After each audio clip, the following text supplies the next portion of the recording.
Log on, tune in, find out. Another good idea from Cambridge.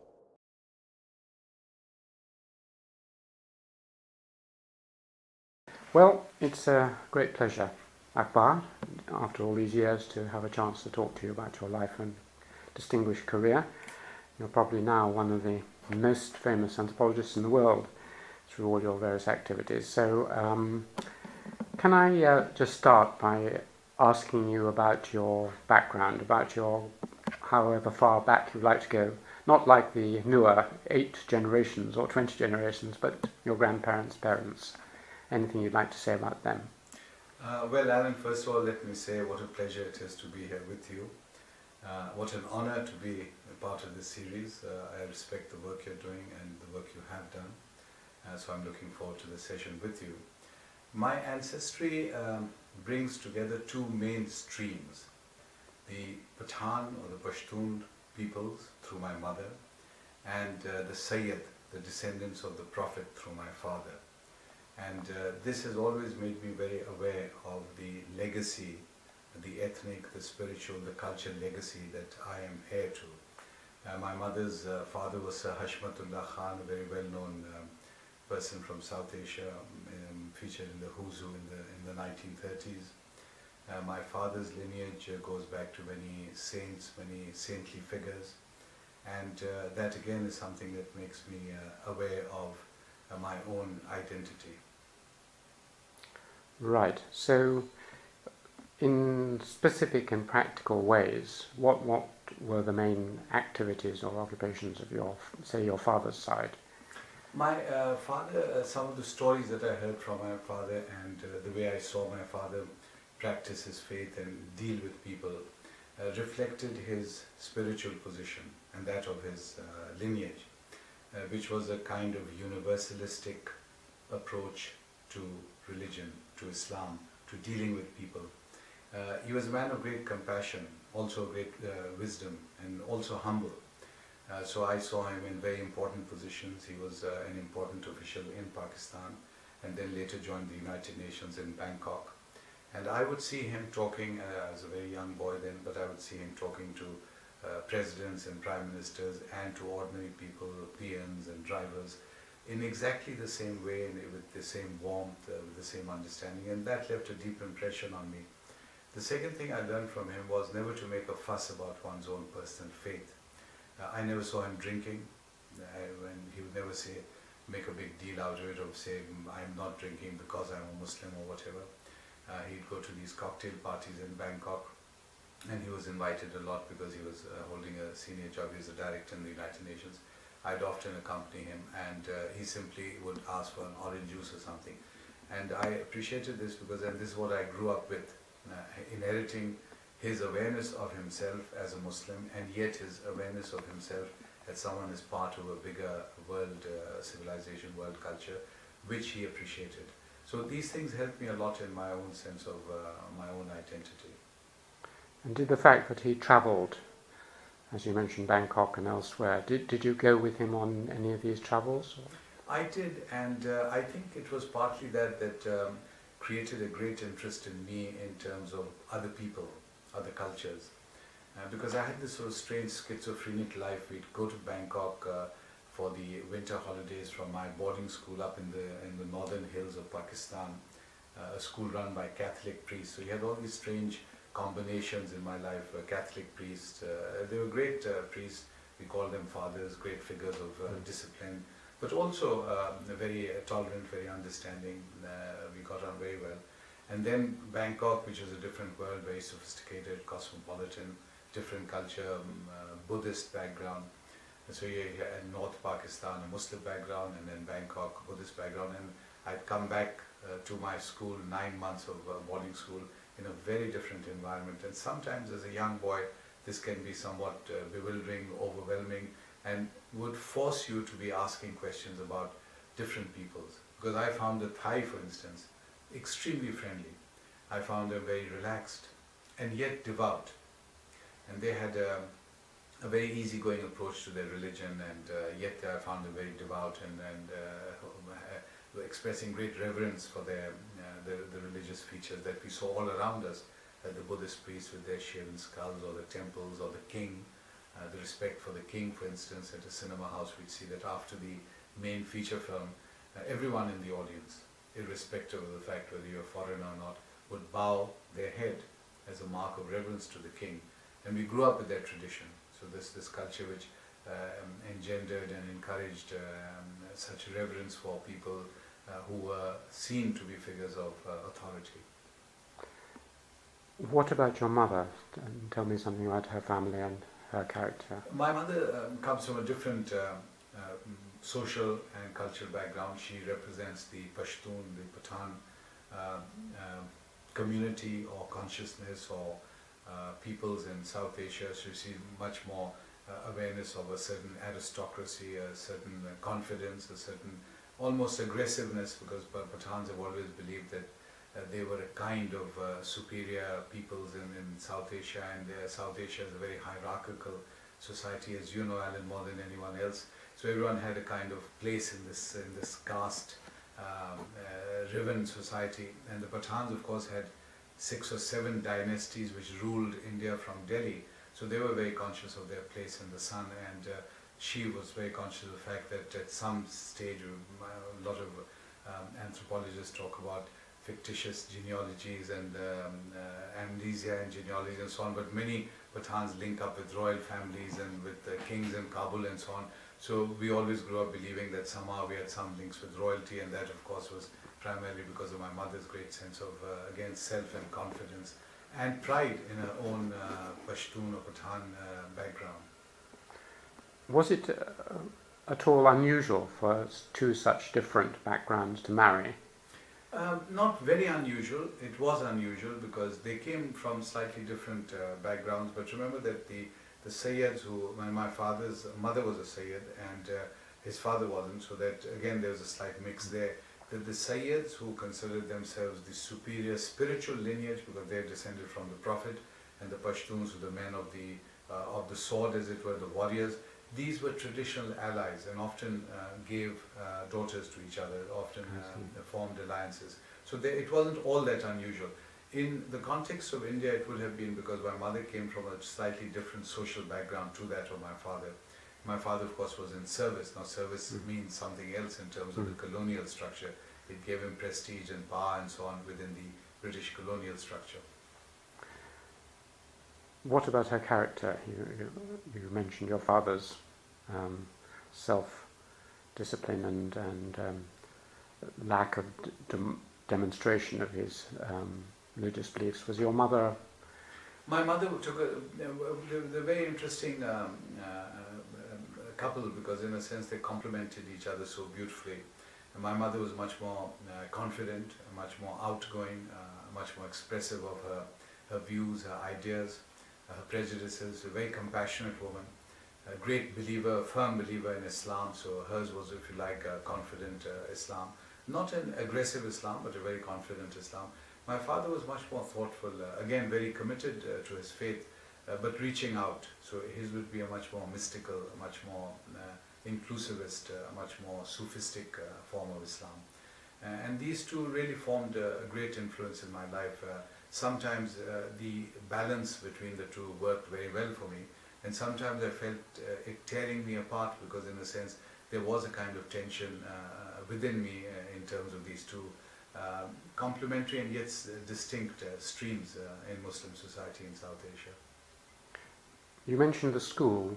What was the name of the school you went to? The school I grew up in was called Burn Hall. That's where I was educated, up in the northern hills of Pakistan, in a place called Abbottabad, named after the famous Deputy Commissioner James Abbott, the first Deputy Commissioner of what became the district of Abbottabad. And I would, in my first posting, be posted as Assistant Commissioner Abbottabad. So I was thrilled to be back, not only at the place where my school functioned, but also to have a link with the old abbot of legend.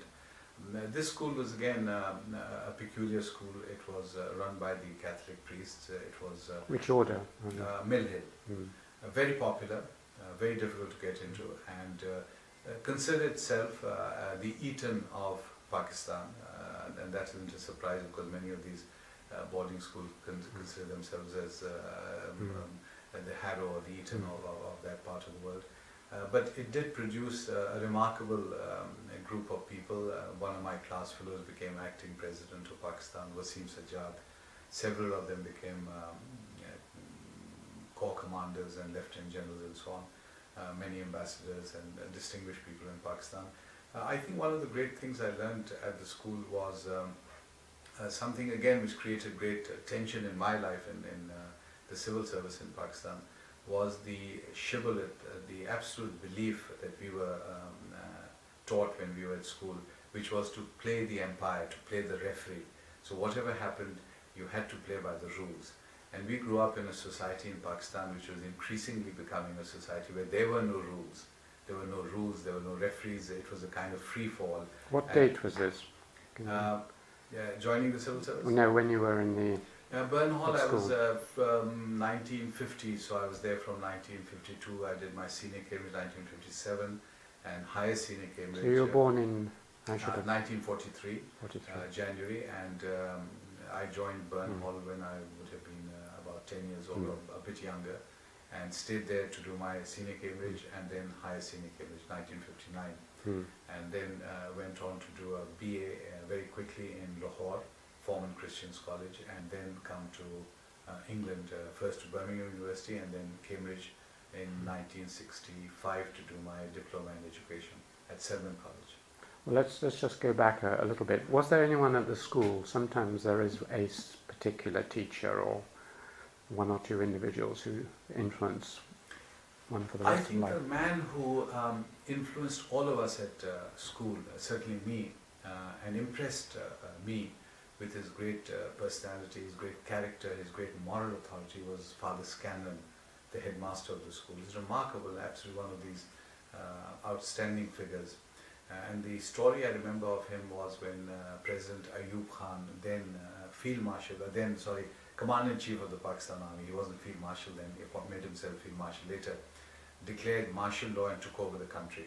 And his education minister came to Abbottabad and rang up Father Scanlon and said, my son is at school and I'd like you to send him to spend the weekend with me. And Father Scanlon said, that's against the rules.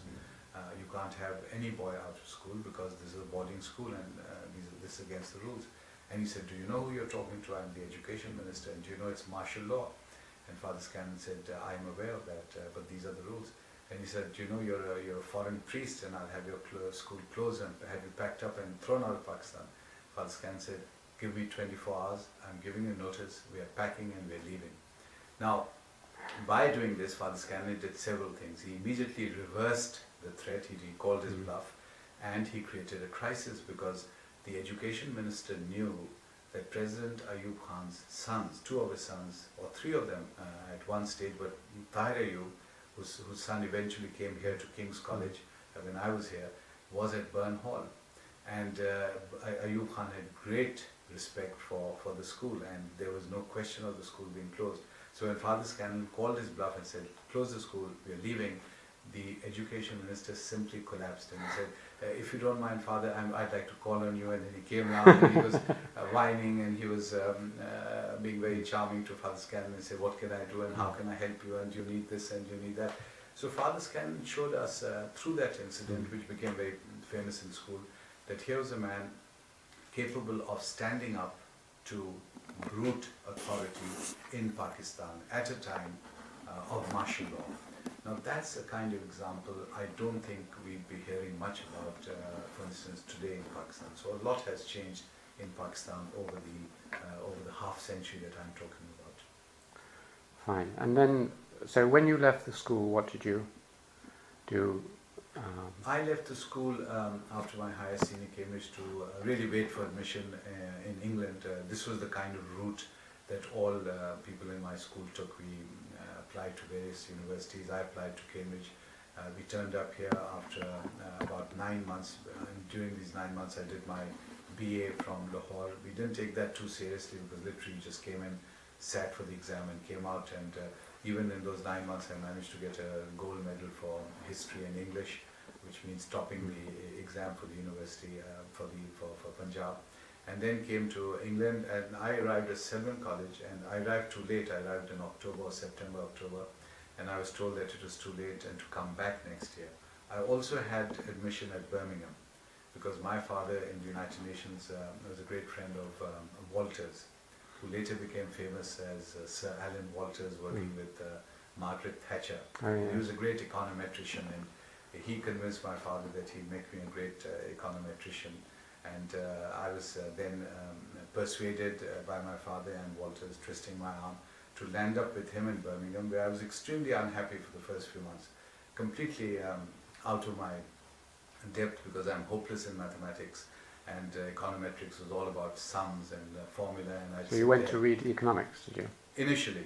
So for a few months I just sat there looking completely dazed and unhappy. And after a while, Walters wrote to my father and said, "This boy is hopeless. I'm sending him to anthropology and sociology," and that's where I moved in, because that's what I really wanted to do. I'd started reading up some literature on sociology and anthropology, and since that time I really stayed with the subject. So that was my first introduction to the social sciences. How did you first hear about sociology or anthropology? I think it was at Birmingham itself, the department. We had a strong sociological and anthropological interest. If you recall, John Rex, Yes. he was at Birmingham, and he was introducing Max Weber, and this is the early 60s. And it was a very natural fit for me, who in any case, I was very interested in people, in races and ethnic groups. So it was fascinating to be reading about them. I was suddenly reading about people from South Asia, about Muslims and Hindus and Pathans and Sayyids and people descended from the Prophet. And for me, this was like doing something I really enjoyed doing rather than work. So I enjoyed that, and therefore became interested in the discipline. And again, to jump a little bit, when I joined the civil service, where I came to Cambridge for a year to do my diploma in education. Then while I was at Cambridge, I sat for the civil service exam in Pakistan. And the civil service exam then was very competitive. We had about 5,000 candidates the year I sat, and they took about 15 or 20 people for the first, the senior most cadre, which was called the CSP. This was the direct descendant of the ICS, the Indian Civil Service.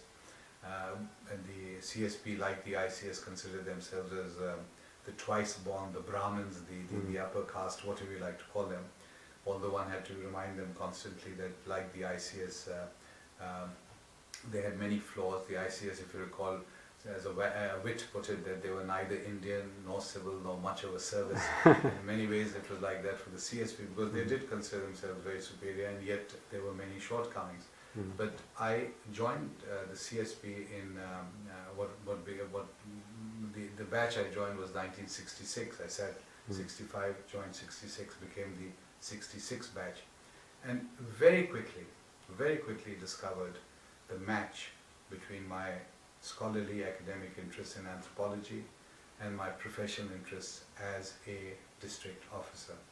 And that match, that passion almost, that fit never left my life, because then throughout my life I've had this twin track, as it were, of a career where I'm either in Waziristan or Balochistan as the head of a division or district, or then at Cambridge or Princeton or Harvard, writing about my experiences in the field. If we go back to Cambridge, or even Birmingham, were there any anthropologists at that time who you met, or other teachers who particularly influenced you? John Rex influenced me a lot. He made a big impression on me.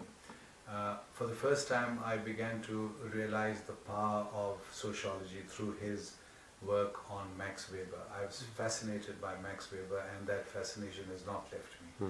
I still remain, I suspect, very outdated and traditional, but I still am a great admirer of Max Weber's, the grandeur and the sweep of his ideas. Here's a man who can talk about comparisons of these great civilizations in a way that few people can do even today, and make sense of our history, make it come alive, particularly through a sociological lens. He's talking about leadership and ethnicity and so on. And through these people, I then discovered one of the most remarkable figures in our discipline, and that is Ibn Khaldun. And I suddenly discovered that here is part of my own legacy as a Muslim, and here was me discovering my own culture thanks to these great Western scholars.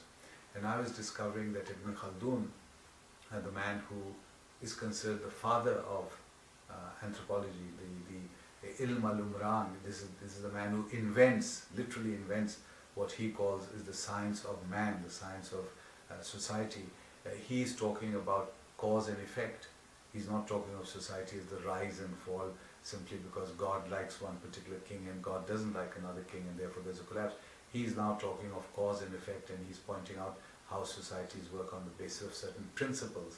Now this is absolutely revolutionary and radical because he's writing in the 14th century, and he's writing up in North Africa. He's born in Tunis, he's living in Fez, he's up in Grenada.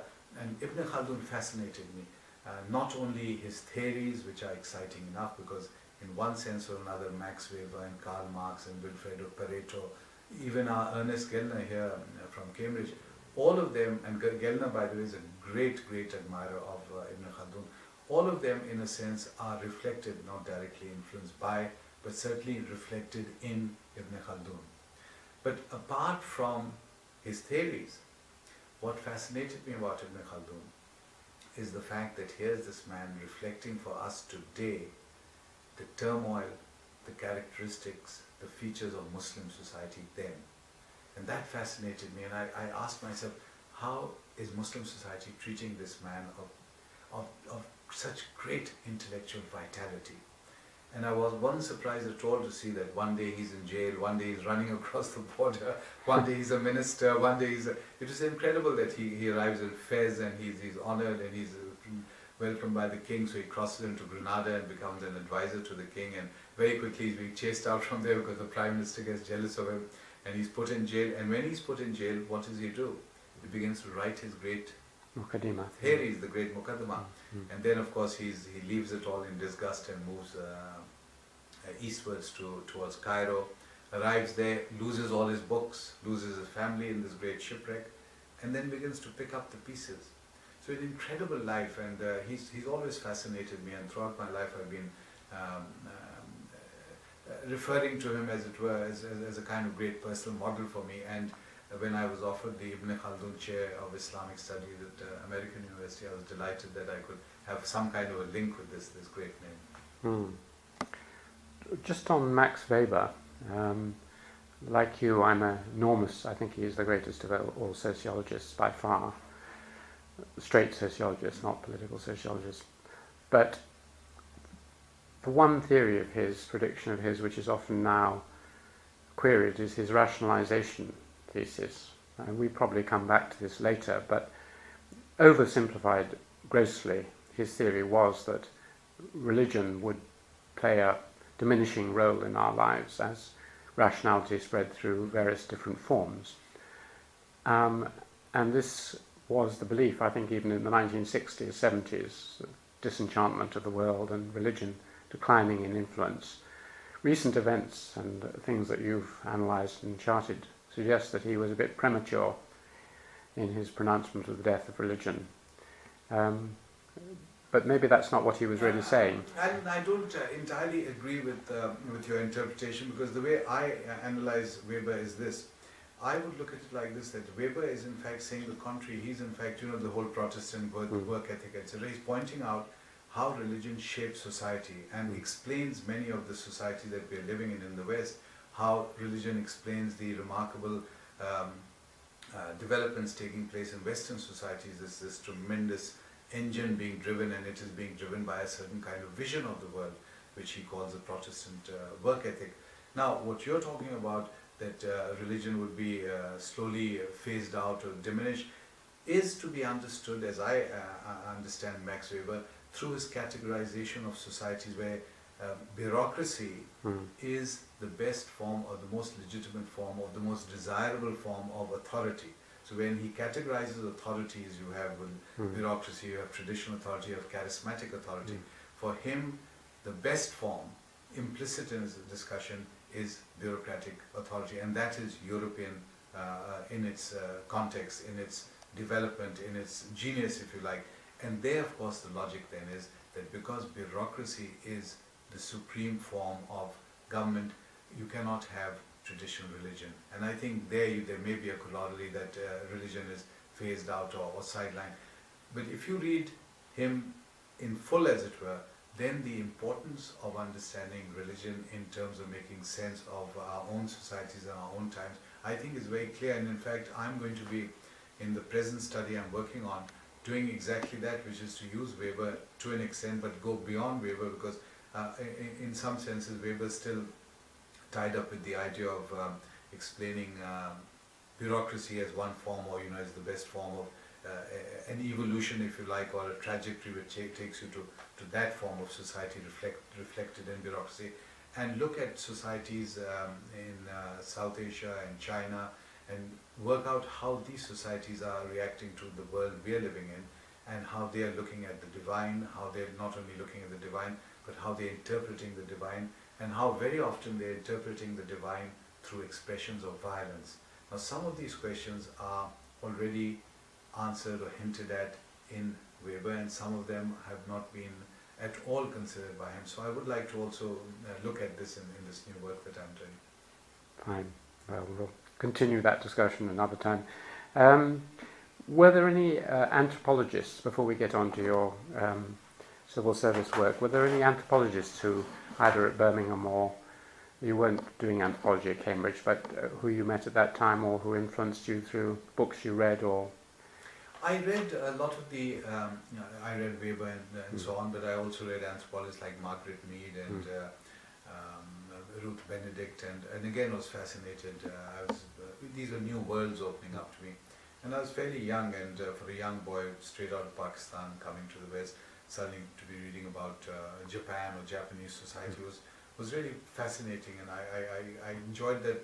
I enjoyed it as much as reading, say, literature, as reading. I loved reading P.G. Wodehouse and Rider Haggard and a lot of these stuff, these authors as a young boy. And for me now, this became a kind of alternative way of just enjoying reading. So it wasn't so much as work that I was reading these great books on these different cultures, but as pleasure. This is long before I started doing my PhD. Okay, well, let's go on. You did the 1 year, and then what? I did the 1 year at Cambridge, again a fascinating year when I look back in terms of anthropology, because I was, as part of the diploma in education, students were then sent to some school to teach for a couple of weeks. I think it's a term. And I was sent to Sherborne, which is a well-known public school somewhere in the south of England. And I recall a little item that appeared in the local newspaper which said, the curious feature of this term is that a Pakistani will be teaching English to the senior form, or something like that. So pointing out that we've come to this, alas, what's happening to the empire. And I enjoyed that very much, because I enjoyed teaching English. I enjoyed teaching a passage to India to a lot of the youngsters, and they enjoyed it a great deal, because I was able to point out not only the greatness and the grandness of the novel, but some of the interactions of the characters, particularly the main character, Dr. Aziz, who is so beautifully formed, and in literature he's of course so well drawn, because E.M. Foster is basing him on his great friend Sir Ross Masood, who he dedicates the book to. And there's again a link, because my family, my mother's family, has some relationship with Ross Masood's family, so Sayyid Ahmed Khan's family. So that link allowed me to talk about Aziz and the characters, and the students enjoyed that very much. So at the end of that year, having done your teaching and taught the British how to English, you went back to Pakistan? Yes, I sat for the civil service exam. The exam in those days was taken also in London, so you had the centres in Pakistan, and at that stage there was East and West Pakistan. So you could take the exam in Pakistan, in South Asia, or then here in London. I sat here, was selected for the CSP civil service structure, civil service cadre, and went back to join Lahore. Did my training, and then was posted to Abbottabad, and then I got my first full posting as Assistant Commissioner in Okara, which is a subdivision in Punjab, just outside Lahore. Then my posting in Mansehra, which is the frontier province, became the first major posting. With major, I mean a full-fledged posting.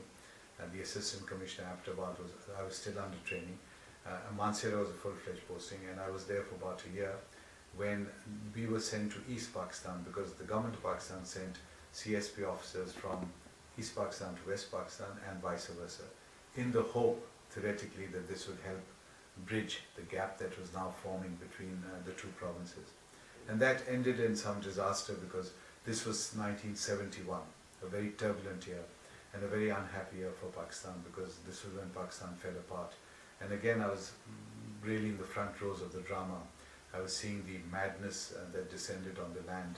First the Pakistanis, the soldiers killing Bengalis, and then the Bengali population revolting against authority, and then taking revenge not only against the West Pakistanis, but unfortunately against many hapless Biharis. So I saw a lot of madness around me, and this again simply reaffirmed and reconfirmed for me the universality that must drive us in terms of our understanding of each other and each other's cultures and each other's positions. You were in Sylhet, you said. No, I visited Sylhet. Ah, I was in charge of Maniganj and Kishorganj. Kishorganj is a subdivision up in the north in Memon Singh district, and famous in South Asian law, because this is where the legendary Niraj Chaudhary comes from. Oh, yes. Niraj Chaudhary was based in Oxford, and I have a lovely anecdote. Tell me, yes. I met him once. I've got an anecdote too. I was visiting him, and I think it was just before he died. It must have been 1990, I think. And I was told he's not meeting people, he's old, he's frail, and he doesn't like his time to be wasted. So I said, don't worry, he will see me.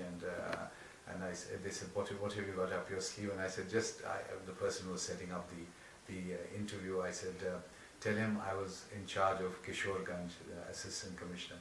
And of course, straight came the reply, when do you want to come and have tea? And because he was from Kishorganj, and once I arrived, and they said this, he's not going to let you go and you're going to miss your train, because he had so many questions. This was his ancestral home. And I recall visiting his ancestral home and seeing the rather grand home that he came from. He came from an established landed family. And he was remarkable, because I asked him, I was then printing my book on Waziristan, was being reprinted by Routledge, and we wanted some blurb for the cover.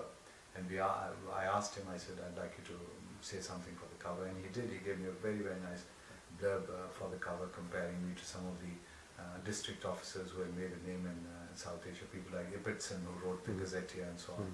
And he said this is part of that tradition where political officers wrote and contributed to ethnographic literature. How nice. He was a special man. During this time that you were in the... I'm speaking quite loudly because otherwise you can't hear. During the time that you were on these earlier postings, were you already simultaneously doing your civil service work and beginning to do some ethnography, collecting material? It was, again, I sort of stumbled into the writing aspect, because I had to make a choice. It was a strategic choice. The strategic choice was this, that in Pakistan, promotions and choice postings did not depend so much on merit. Increasingly this became apparent, but in terms of how much time you were able to spend or invest in cultivating the right people. I suppose this happens in all bureaucracies. So it was a choice I had to make. If I was to pull out of the calling on people circuit, or was spending time with the bosses, or asking my wife to visit the boss's wife and so on, and spend time really with myself in my books or taking notes, it would be something that may not be completely appreciated in the service. But I made that choice. I made that choice fairly early, and I suspect helped create a kind of reputation for me that he's a bit snobbish, or he's not very easily accessible and so on.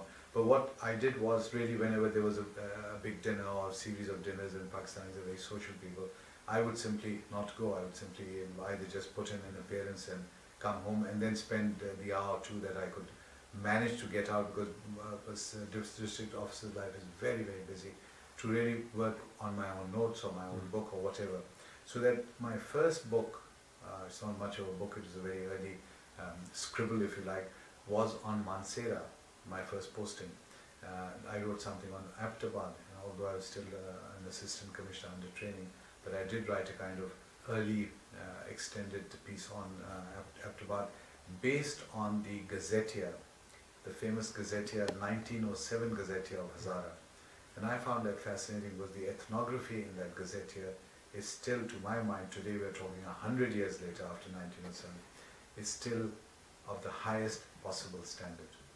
Because the British who came to that part of the world understood that to really administer effectively and with great purpose and to spread happiness or ensure stability or whatever the motivation was to understand the culture, the flora, the fauna, the folklore, the history of these people. And this is what they put down in these gazetteers. So what I tried to do throughout was to develop that pattern in my own work. So this, in a sense, was your training in anthropology, was reading these gazetteers rather than... Yes, in a sense, yes. The gazetteers, and also talking to a lot of the elderly people in my area, in my charge. And I found that they would appreciate it. I found that people who I was administering as an assistant commissioner, later as a political agent, would really appreciate this. If I went to some of the most remote areas, and I have been in my career to areas where, in Waziristan for instance, where no one has been. I went to Birmal. I was the first ever political agent to visit that area. It's right on the international border where it is suspected, we're talking now in 2004, it's suspected that Osama bin Laden may be hiding.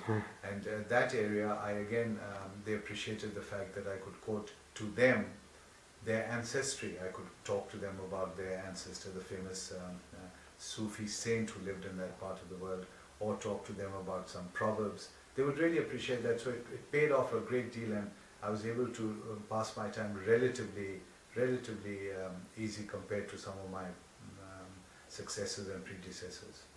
Were you not only gathering notes, but did you photograph or film? Not so much photograph and film, because we are still talking of the 70s and the late 60s, when this photography and film weren't really a popular form of gathering data. But I did write lots of notes and take lots of notes. And perhaps this is a moment to reflect on some of your predecessors, the colonial officers in whose tradition you are now working. Well, one of the most remarkable men I met very briefly and only once was Sir Evelyn Howell. Evelyn Howell was a legendary figure who in 1905-6 was political agent, South Waziristan Agency. Now I read of him in a book by Sir Olaf Carrow, who himself was a very famous figure, the last British governor of the Northwest Frontier Province, who wrote the classic book, The Pathans, which is a book which is read and... How do you spell Carrow? Carrow, C-A-R-O-E. Okay. And his son, incidentally, has become a great friend of mine, Michael Carrow, who discovered me in America, lives somewhere near New Hampshire up in the north where I'm in Washington, and who comes down, drives 6 and 7 hours just to be with me for some lecture or some seminar. We become great friends. Now, Carrow's book, The Pathans, had an appendix, and in that appendix there was a story written by someone called Evelyn Howell about the time that he became political agent in Waziristan. And I read that as a young man, and I thought it was fascinating, because it was almost like Kipling. This was adventure, this was the frontier, and bugles and a tiger, and the great game, and so on. And then in 1964 I was asked to have tea with Evelyn Howell. There's a note in my pigeonhole at Selborne College, and it just simply said, cryptic note saying, come and have tea with me. I went across to have tea with Howell. He was translating the great Pashto poet Khushal Khan Khattak into Pashto, along with his friend Sir Olaf Carrow. Now, we chatted. I wasn't very helpful. I didn't know much about Pashto poetry, and I went back to the front, back to Pakistan after having joined the civil service of Pakistan, and in 1978 became political agent, South Waziristan Agency.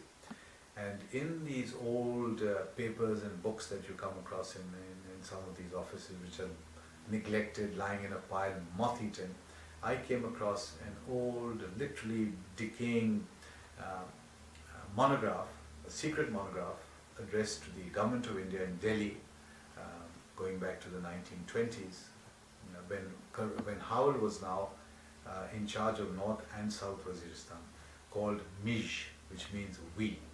And this was an account, an ethnographic account of the Masood tribe. And it was an absolute gem. It was a gem because when I read it, I said to myself, here I am decades later, apart from the fact that I had met him in Cambridge, here I am, and the tribes, the leadership and the understanding of these people is brilliant. And I wrote to Oxford University Press in Karachi and then talked to the managing editor, and I said, look, I've got a gem for you and I'd like you to publish this in the Oxford in Asia historical reprint series. And they agreed. So they published that as part of their Oxford in Asia historical reprint series. Small book, Mij, beautiful illustration on the cover of the Shahood Tangi, famous pass. It's spelled M-I... M-I-Z-H. I then sent the book to Karo, who was thrilled because Karo was such a great friend and admirer of Howell. And Karo wrote me a letter, which is in my Waziristan book, in which he said, you know, that very often Howell would talk to him about his days in the service, because both belonged to the ICS, the Indian Civil Service. And he said the happiest days of his life were in Waziristan, because they were the most dangerous. And when I was writing my own book on Waziristan, and it's just been reprinted in 2004, and I wrote a new preface for it, and I quoted Karo and Howell, and I pointed out here's a whole cycle, a span of almost 200 years, because Howell is born in the 19th century, and we have this link, and I then in 2004 talked to the political agent in Waziristan to find out about what's going on there, because the media in America, CNN and so on, are asking me, where's Osama bin Laden hiding? So you know, you have this cycle of 200 years and this continuity in spite of the great transformations taking place. And I quoted Howell's letter in which he had said that the greatest time of his life was in Waziristan. And I said, for me too. And that is quite true, because this was the most dangerous, the most exciting time of my life, although I had held many very exciting posts before and after Waziristan. So, Alan, let me just mention Waziristan and why it's so relevant. Waziristan is probably one of the most turbulent places on earth. And this was the place where you had two of the most powerful and the most famous tribes, the Wazir and the Masood. And this was the place which Lord Curzon directly administered when he was Viceroy of India. And this is where you had more troops than at one point in history than on the rest of the subcontinent. So you can imagine the scale of what we're talking about. And in the, I think it was 1920s, when they wiped out an entire British brigade, it just disappeared, because these are the masters of strategy, the Wazir and the Masood tribes, and they had actually blocked them, ambushed them, but blockaded them in this very deep ravine, rolled boulders down and just simply wiped them out. And GHQ just couldn't believe this. This is happening in the 1920s, high noon of empire. Brigades just didn't disappear. And this is of course when the year 2004, the Pakistan army has gone charging in, looking for Osama bin Laden, has had its nose bloodied, lost over 100 people, then charged out, then tried to make peace, then tried to have tribal council, and gone charging in again. So it's a very historical part of the world. And of course, once I was invited to join the Institute for Advanced Study. I was in Waziristan and I got this letter from Clifford Gates, which said that on behalf of the Institute for Advanced Study, which has associations with Einstein and von Neumann and some of the greatest names of the 20th century, we would like to invite Professor Akbar to come and join us to spend a year here as a visiting professor. And of course, when that letter went to central government and some of my colleagues, they thought I was just pulling their leg and had invented the letters as a kind of joke. And they rang me up and they said, what's all this about you and Einstein and so on.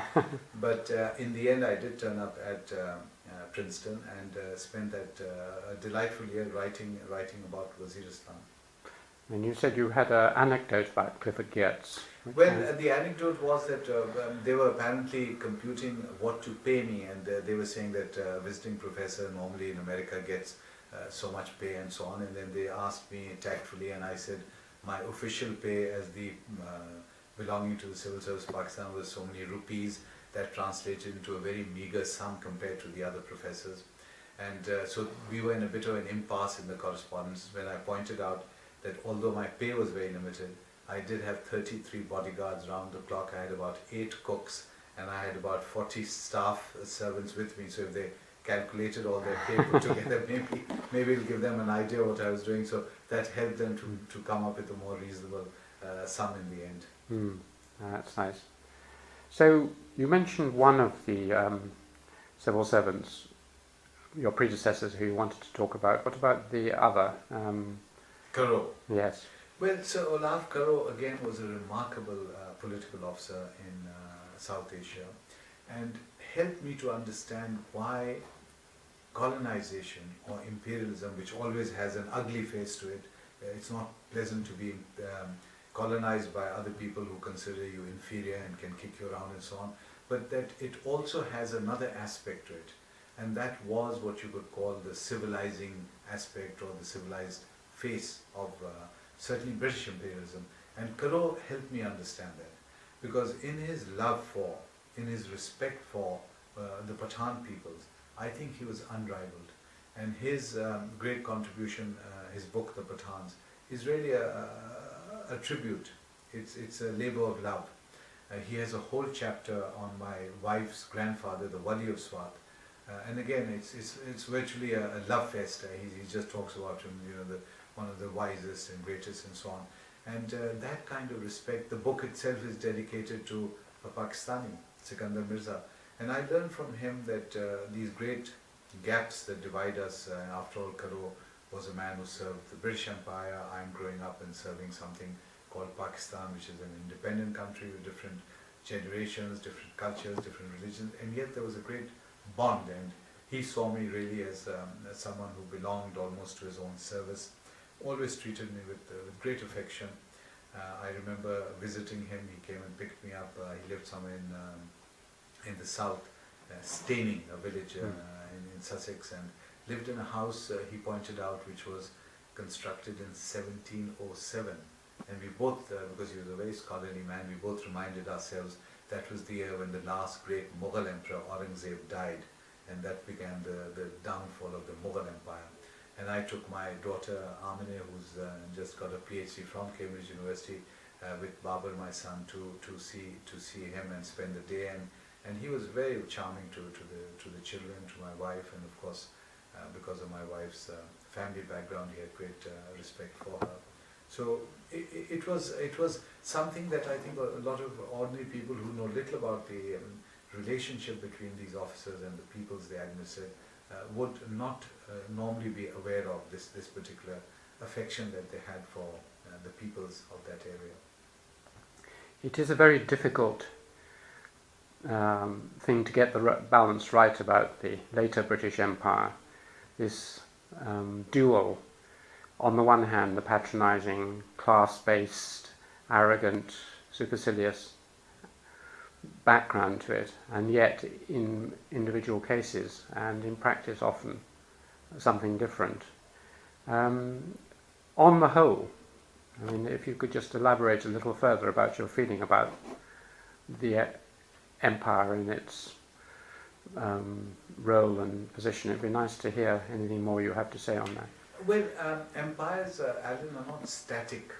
They're changing all the time, and the personnel who run the empires are also changing on the basis of education, the times they live in, the situation on the ground in that particular colony. I think the British were very different after the uprisings or the mutiny, whatever you like to call it, middle of the 19th century, when there were a lot of brutal things done on both sides, a lot of savagery. If you read Hodson's letter, you recall he says, congratulations. You remember someone congratulated him because Captain Hodson is the man who shoots the family, the Mughal emperor's entire male descendants, his sons, his grandson, everyone is just shot in front of this old man. Now that kind of brutal act I find absolutely appalling, because here is the Mughal emperor who is then sent off to Rangoon to die, spend his last few years and die in a bamboo hut. But to have his sons and his grandsons and his male nephews and descendants all shot in front of him is really an act done in revenge and anger, if you like. It's a reaction to what was taking place at that time in the rest of the subcontinent, when the Indians were doing terrible things to the British, to women and civilians and so on. And then there's another phase, and that phase is the one I think that really impressed me. That is the phase in the 1880s, 1890s, and at the turn of the century, when now the British have an awareness that there is this jewel in the crown. The British considered India as the prized possession of the entire British Empire, and that they somehow had to maintain a standard. And that impressed me, because there was, I'm not an admirer of colonization of any kind, but there was a kind of moral authority here. And the example I can give you is of Lord Curzon himself, who, if you recall that incident up in Assam, I think it was, where there was some local woman molested by some British soldiers, some cook killed or beaten up by British soldiers, and the story was reported to Lord Curzon, who ordered an inquiry and then ordered the court-martial of the soldiers, and apparently the whole regiment was either sent to Rangoon or something like that, pretty drastic. And the result was a furor in the empire, because here after all was the pride of the empire, that's the British Army. And here was Curzon prepared to stand up to this and say that if you remove this moral authority, then we are as good as our predecessors. And the argument was that we have to be better than them. Now this spirit, I believe, was communicated to the officers that I came in contact with decades later, people like Howell and Karo. They had this great sense of we are here to serve the people. And that's what really inspired and drove me and some of my generation, because we read about them. We were still fresh enough. I mean, the partition took place in 1947. We were already 66, so it's just 20 years on. It's not a lot of time. We still had gazetteers, we still had notes when we went to took over the charge of an assistant or deputy commissioner. The house was the same, some of the silver was the same, the paintings were the same. So in some senses there was continuity in spite of the disruption and the rupture that took place. And again I found that I could learn a great deal from these officers. The book that Howell wrote, Mij, for instance, has a remarkable conversation with an elder of the Masood tribe. And I think to myself, Howell is talking as a representative belonging to the Supreme Service, the ICS, to a tribal chief. And they're convincing each other of their respective civilizations. And Howell writes, not to the chief, because this is a secret document sent to the government of India in Delhi, he writes that after our prolonged conversations, I'm not entirely sure whether my colleague representing the Pashtun tribes, the Pathan tribes, is not correct when he says that a civilization is to be judged by the kind of men it produces.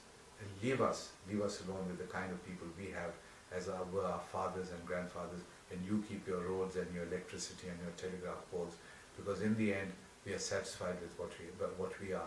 And Howell acknowledges this. He acknowledges the fact that here's a culture, here's a civilization that needs to be respected. Now that is a remarkable tribute from someone representing one civilization to someone representing another civilization, and a remarkable tribute of the tolerance of someone like Howell. And I think that this kind of tolerance and insight would be very much appreciated in some of the interactions we have today when we have Western troops in Iraq and Afghanistan, and we have so much misunderstanding and we have so many horror stories coming out of the prisons and the torture and the beating up and the complete collapse of any moral authority of these two civilizations interacting. And when I look at events today and compare them to the past, my respect for some of these individuals, not the system of colonization, but the individuals who ran the empire, my respect for them is maintained, and I am able to understand how the empire lasted as long as it did, and why there was still so much affection for these people in the rural and tribal areas of South Asia, irrespective of what the nationalist historians may say or may not say. I, as commissioner, when I was Commissioner Quetta, and I'd go into these remote areas and have what are called these big tribal gatherings, tribal meetings, and I'd start by asking the tribal elders, what can I do for you? And the tribal elders, very impressive biblical characters, would stand up and say, you are the greatest commissioner we have seen since the time of the British and so on. This is standard, they say this to all the commissioners. And then they would say, you can do one thing for us, and that is get the British back. And I'd say, if I'm such a great commissioner, why do you want the British back? And they'd say, we want security, we want stability, we want fairness. And the British gave us that. And I would tend to agree with them that on the whole, you did have many, many officers who were remarkable, who were able to provide this and work around the clock for it. Unfortunately, some of us in South Asia have not been able to maintain that standard. So there are too many stories of incompetence, of corruption, of collapsing, of moral decay that take place and are heard today in our part of the world. So the great moral authority has been affected in terms of this civil service structure that I'm talking about. Thank you. That was very moving. I've seen some of this in not the northwest frontier but the northeast frontier in my visit to Nagaland and Assam and elsewhere, where I was very influenced by my supervisor who had met many of these district officers. My supervisor, Christoph von Führer-Heimendorf, who had met Mills and Hutton and Hodgson and people like this. I think you mentioned you'd met Heimendorf. Yes, Heimendorf was at SOAS, and I was then a student registered for my PhD. So I certainly met him. He was always very kind and courteous to me. My supervisor was Professor Adrian Mayer, and I'm delighted that both of them are on your list of ancestors. So I never suspected I joined them on any list, but here I am with them. And they were extremely kind and extremely attentive of my requests and needs and at that stage questions, because I did want to do a regular standard anthropological PhD degree, and this is what I did because I took a year off my studies on my work as a civil servant. When was this? What year was this? I joined in 1974 for a year at SOAS. I was on deputation from Pakistan on what's called study leave. Went back to the civil service, became a political agent and so on. But then I took a year off on my own and went into my fieldwork area, which was in the Momand area, because I really wanted to be as anonymous as possible. And very often with my wife, we went into and lived in these remote settlements and villages in the Momand agency, and collected a lot of very interesting data, which eventually became my PhD thesis. And that was published as Pushtun Economy and Society. And that was, of course, we were discussing anthropological works. That was very much a tome. It was an anthropological tome, which went into one edition and died a natural death, unlike some of my other work, which just continued, like Discovering Islam, which is printed and reprinted ever since it was first printed. So that was actually my PhD thesis, Pushtun Economy and Society. Tell me something about Adrian Mayer, because you were obviously closer to him than to Christoph. Adrian Mayer was my supervisor. He did his work in India. So his work was more in terms of Hinduism, the caste structure, the village, the Indian village. My work was more Pathan tribes, tribal areas, lineages, political leadership among Pathan tribes, the role of religion, because religion is a very influencing, very strong factor among Pathans. They're very motivated and they consider themselves by definition Muslim, Islamic, not in an orthodox, very literal sense, but certainly in a sociological sense. So slightly different from the peoples he had been studying and dealing with. But again, I found him extremely helpful in terms of putting me on the right path in terms of the discipline of anthropology, the reading list, the comparative literature, and of course pointing out how important it is to keep the discipline of working on a PhD within a certain time frame.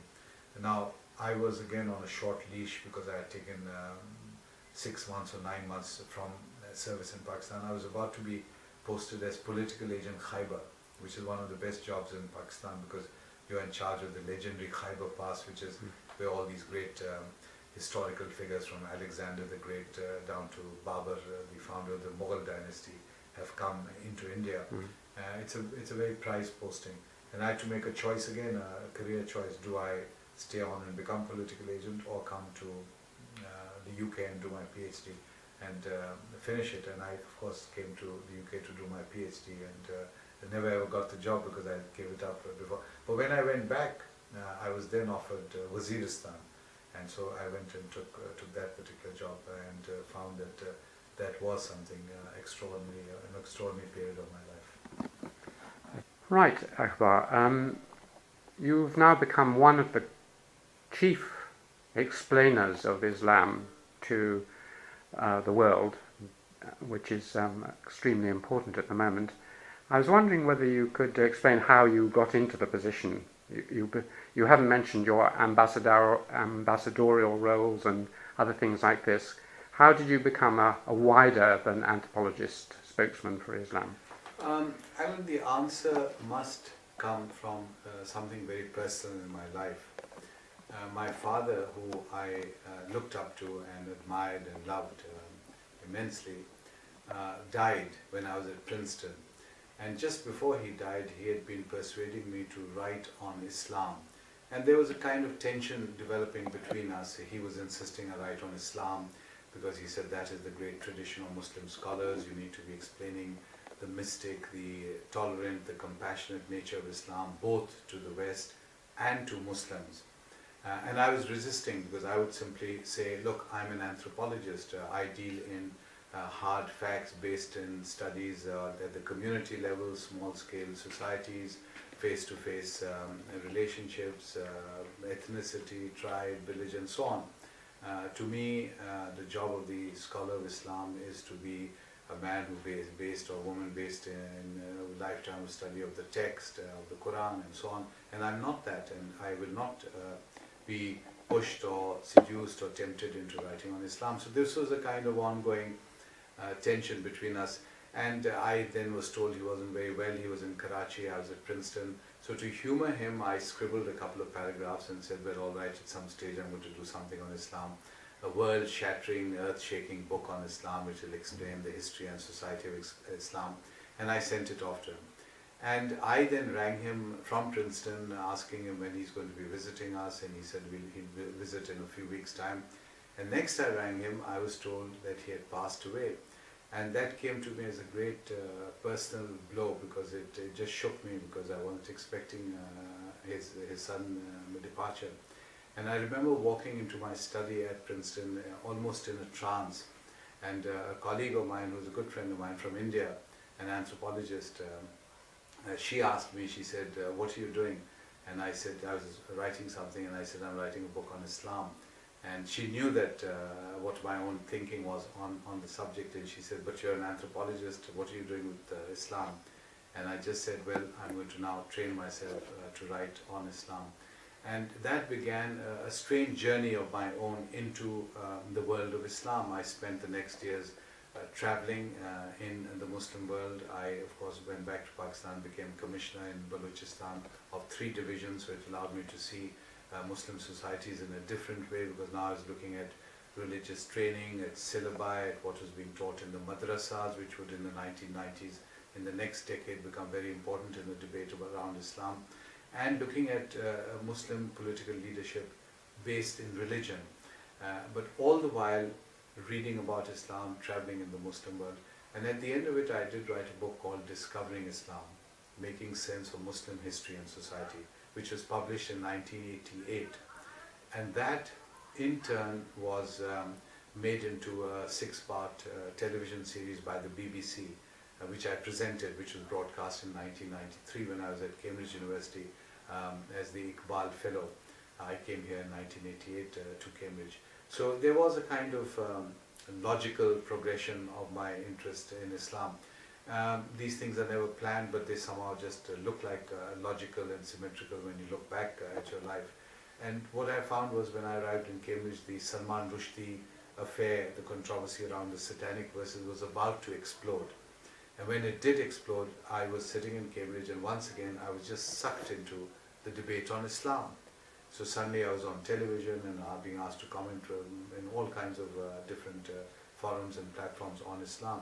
One particular incident I recall with Ernest Gellner, we were on one of these BBC late night shows, very distinguished panel with Ian McEwan and Antonia Byatt and so on, and Ernest, and they were all after me. It was 1989 or 90, I think, and they were sort of hammering at me and saying Islam is this barbaric religion and you've got these savages and death threats and so on and so on. And I was finding it a very exasperating evening, because they were actually suggesting that Salman Rushdie is the new prophet of Islam, he's bringing a new kind of Islam, we should all follow that. When Ernest Gellner intervened, very clearly, very strongly, very sharply, and Ernest was like that. We were great friends. I had immense respect for him, and this was one of the times in public he came in. And when I came home to Cambridge late at night, we drove back with Ernest, driven by the BBC. I got calls from the Muslims who said, what a wonderful colleague you had, he spoke so well for Islam. And they said, as for you, why do you refer to him as Mr. Salman Rushdie? You should be abusing him, you should call him you mother so-and-so, you sister so-and-so. I said, look, this is not quite the way you talk on the BBC. It's not a good way of persuading people. And this problem then remained, because I continued to be involved in the public debate about Islam. With the success of the television series Living Islam, it gave me a platform to continue to write about Islam. I wrote a book called Postmodernism in Islam, Predicament and Promise, which was nominated for the Amalfi Award, and that in turn has just been reprinted. Then I wrote other books. I wrote books on Muslim political leadership based on the life of Mr. Jinnah. I made a feature film on Jinnah. I had a documentary on Jinnah, because I was asking myself, based at Cambridge, two big questions which people would be asking after September 11. I mean, these would be the central questions. What is the nature of Islam? Is it a violent religion? Is it a religion of tyranny, of anarchy, of threat and terror? Or is it a religion like the Abrahamic faith, rooted in essentially an idea of a world society which has to have a balance between compassion and piety, between tradition and the here and the now, and so on? The big question, number one. And number two, if this is the case, that we've defined Islam, then who's speaking for Islam? Is it the religious cleric? Is it the political leader? Is it the representative of the state? And in a sense, the 1990s for me was a decade in which I was involved in answering these questions in a very public way. So I was, from some anonymity, pushed or hurtled or thrust into a kind of limelight, where I was answering these questions in a very public way, and therefore also able to influence people, certainly in Muslim society and non-Muslims. In 1990, I was asked to come down from Cambridge to London, to the Royal Anthropological Institute, and give a lecture on Islam to Princess Diana. And I found that a fascinating experience. It's all recounted in a book called Diana, Her Last Love, which was published, I think, about 3 or 4 years back, a whole chapter on it. Diana, I found very wonderful, very warm, very attentive to the talk on Islam. And when it ended, she came up and talked for a couple of minutes. I presented her my book, Discovering Islam, and she was so sweet, to any author's dream. She stepped out outside the Royal Anthropological Institute to a battery of cameras, and with the book facing the cameras. So that next day, this glorious photograph of hers, and this was the time when she was still very much HRH, with her holding my book, was in every newspaper in England, and I believe my publisher Routledge called an emergency meeting to discuss what the fallout was in terms of publicity and the book that they had managed to get onto to the princess. So I found that the debate on Islam had now become not only confined to scholars on campus, but had begun to appear in public life in the West. Prince Charles, I was again very fortunate. I was involved with him to some extent in his understanding of Islam. I was with him at Oxford when he gave that famous talk on Islam in the West. I met him several times and was able to exchange ideas with him. And again, I found him very sympathetic and very understanding of Islam. And again, attempting to reach out and create bridges. Later in the 1990s, I was much more directly involved, and again, it was a logical progression in terms of moving from an anthropologist looking at small-scale societies and an anthropologist beginning to try to apply the principles that I had picked up as an anthropologist looking at these societies to a global civilization, and then a global civilization interacting with other civilizations. So when I was asked as the first Muslim to give the Rabbi Goldstein Memorial Award lecture at the synagogue in St. John's Wood, I think is the progressive and liberal synagogues of the UK, first Muslim ever. That event created great national interest, so television, radio, everyone was present, including the police, because a lot of young men on both sides were unhappy that this was happening, and a lot of tension in the air. But I turned up there with a large number of Muslims. Lord Nazir Ahmed was one of them. He'd just become a lord in the House of Lords, and we had a terrific reception. It was a full house. After I spoke, I had a standing ovation in the synagogue, and that helped to thaw relations between the Jews and the Muslims in the UK. Just before that, I think I was the first Oxbridge Don to speak at Evensong in Selwyn College Chapel. Once again, I had lots of Muslims. So all these attempts were being made by me in a sense as an extension of my own understanding of Islam, and in a sense an extension of my own father's vision of Islam as a religion of compassion and peace, embodied in this famous Sufi saying from South Asia, Sulle Kul, or peace with all. This was the great motto of the Sufis of South Asia, which my father believed in. And this was allowing me to play that particular role. And this was, of course, before I arrived in America, where from Princeton I came to Washington and took up the post of Ibn Khaldun Chair of Islamic Studies at American University in Washington in August 2001. And on September 11, I was in my class with a very distinguished guest lecturer talking. We were talking about interfaith and understanding and so on, when students ran in and out. Some had cell phones, there was a look of horror on their faces, and they said these towers, twin towers, had been attacked and demolished, and Pentagon, and there was complete chaos after a while. And I suddenly realized that the topic of Islam, the subject of Islam, my civilization, my religion, would henceforth be at the center of the debate in the early part of the 21st century, because the necessity to explain Islam was now upon us as an urgent task and duty. And certainly for any Muslim scholar, there was no longer the option of sitting as a neutral scholar in the ivory tower writing learned and erudite texts about 12th century Sufi poetry, but that Muslim scholars had to be out there in exchanging ideas, interacting with people, and really explaining the nature of Islam in an attempt to calm things down and to create bridges. So in a sense, a lot of the last 2 decades was leading me to the point of September 11 and allowing me then to play the kind of role I was able to play, because immediately after that, it's been 3 years and I don't think I've had one peaceful 24 hours without some major media intervention. Before coming to you, I've done my BBC. Last night I've done my Voice of America. So this has been going on non-stop. And I'm supposed to be on holiday here at Cambridge with my daughter.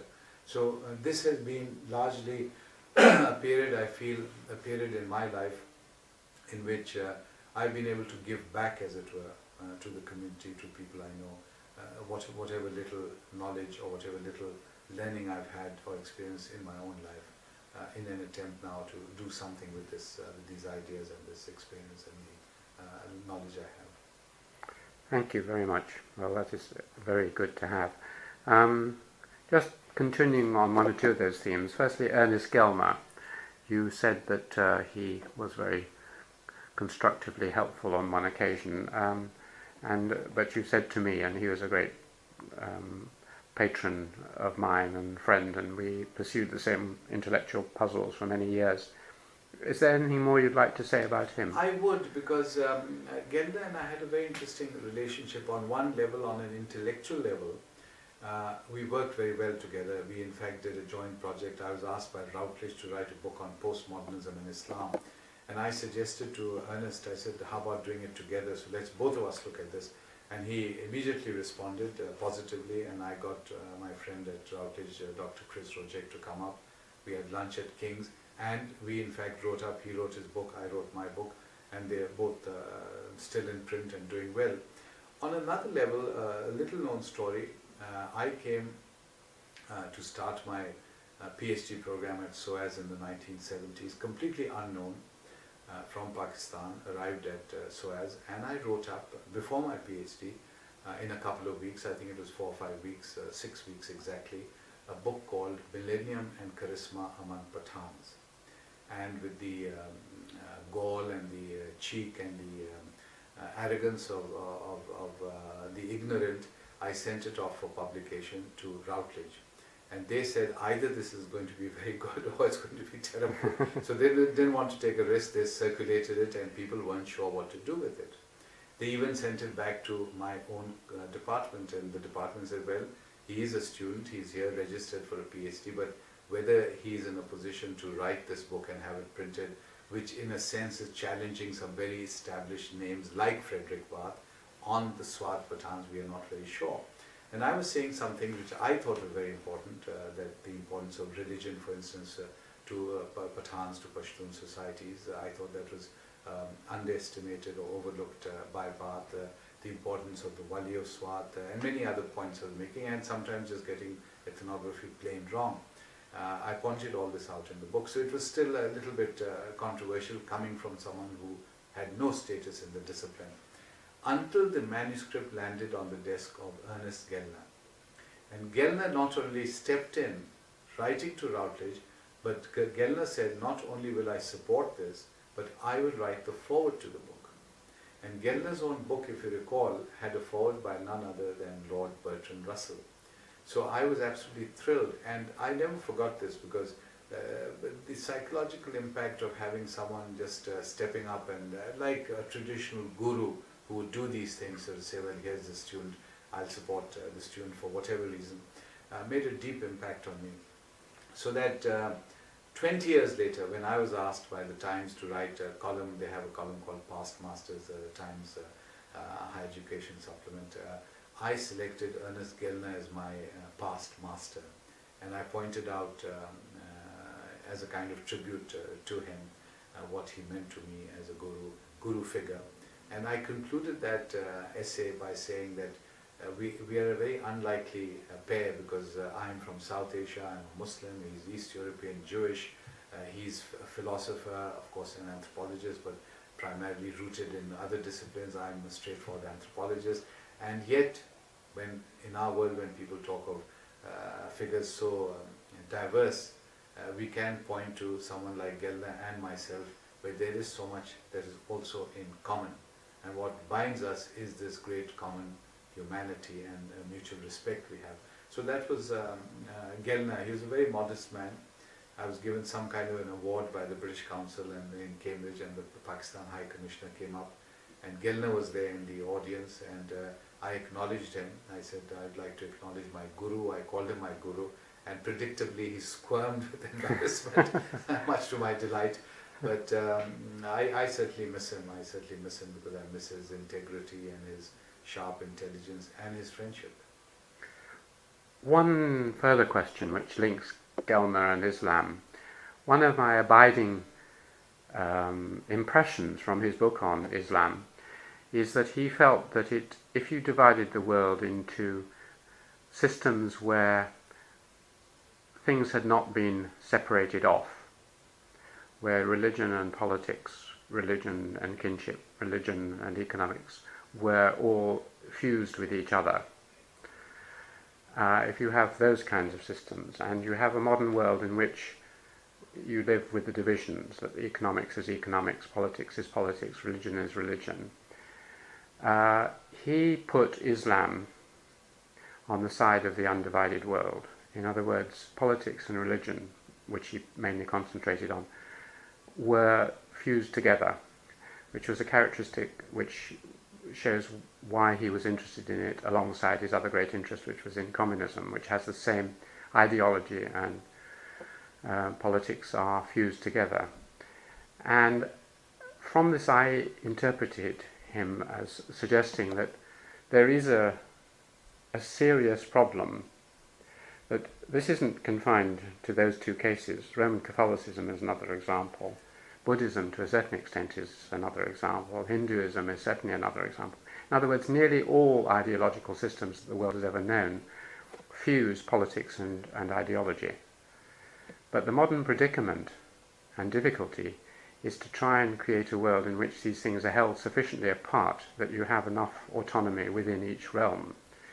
And therefore, I think he always felt that there was a fundamental difficulty in accepting an Islamic civilization, however much he respected it and loved it and was intrigued by it.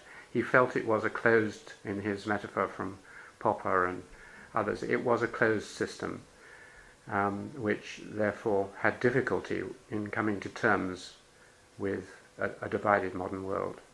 Yes, at the same time, if you recall, in Muslim Society and other works, he makes some very interesting comparisons between Islam as a system and other modern systems like Marxism. And he points out that whereas each system has been assailed by modernity and in a sense is either damaged or collapses or mutates or distorts or changes, Islam remains whole. And while it may have its weaknesses, and some you pointed out, it nonetheless manages to then survive as a whole. Because in some senses what he is saying is what the reality is, which is what I would say, that when you begin to chop up Islam, then it is no longer Islam. The dilemma for Muslims is how to preserve the essence of Islam and yet live in the world today. That is the challenge. It isn't so much to chop it up so that somehow it then fits into what we know as modernity. And this is an ongoing debate. I mean, I myself am now engaged in precisely a similar study of comparative civilizations to come up with some answers. For instance, I find that Islam interacting with Judaism and Christianity in the Middle East is one civilization, and we are familiar with the Abrahamic civilization. So some of the arguments, some of the theological arguments, the doctrinal, the sectarian arguments are familiar. After all, we are working in a frame of reference which is very familiar to all three faiths, Judaism, Christianity and Islam. We may have our differences, we may have different ways of looking at whether it's Jesus or whether it's even the afterlife, but overall there is a great familiarity. Now you move Islam into South Asia, your region, and what do you see there? Islam, 1,000 years ago, it comes into a world where there's no notion of one God. There's a notion of caste.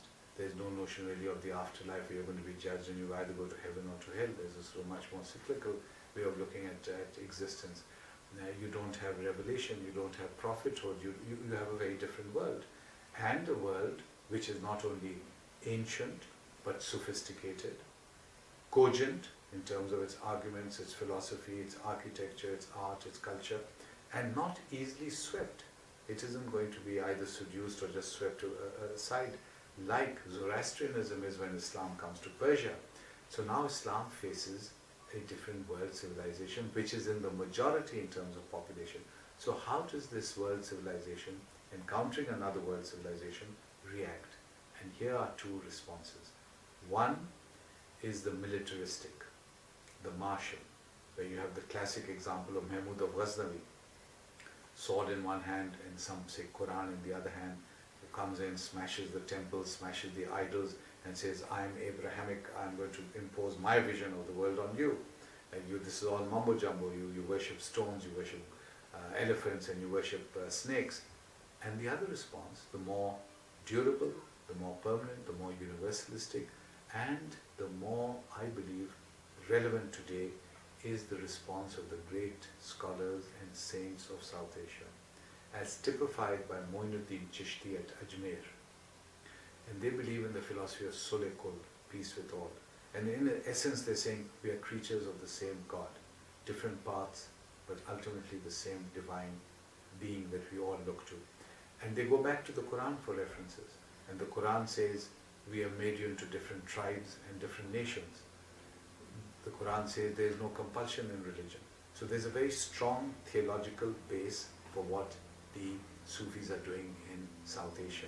So once again you see two different distinct responses to a political reality which has been forced upon the Muslims because of the historical experiences that they are encountering at that particular time in history. We in the 21st century are looking around for what kind of Islam will endure, or what kind of Islam can we interact with. And I believe that this particular encounter that Islam has in South Asia has much to teach us in the 21st century. Because if you look around in the Middle East, you will not come across many examples of that kind of synthesis between an Abrahamic faith and a totally non-Abrahamic faith, like we do in India. You will not come across many examples of a genuine democratic movement, as was the movement around the Pakistan movement in the 1930s and 40s, led by Mr. Jinnah, who is above all a Democrat. You may like him, you may dislike him, but he symbolizes democracy, women's rights, human rights, the constitution, respect for law and so on. He wants, his vision is a modern democratic state. Now you will not have many examples of either this Sufistic synthesis or the democratic model provided by Jinnah and the Pakistan movement in the Middle East. And that is a problem, because the world, when they talk of Islam and they talk of modern Islam, the problems with Islam look automatically at the Middle East, and they look around the 22 countries, 300 million people, and say, where are the Democrats? Where is the tolerance? They are nothing but dictators. The landscape is littered with dictators, and we have a problem. Therefore, the need for scholars to constantly point out that it is a global civilization, and that there are many variations of it, and that it is in the process of change and adaptation like world civilizations, and that we need to be engaged with this particular debate taking place within Islam. That seems like a very good point at which to temporarily halt our interview anyway. Thank you very much indeed, Akbar. That was fascinating. Thank you, Alan. Thank you very much.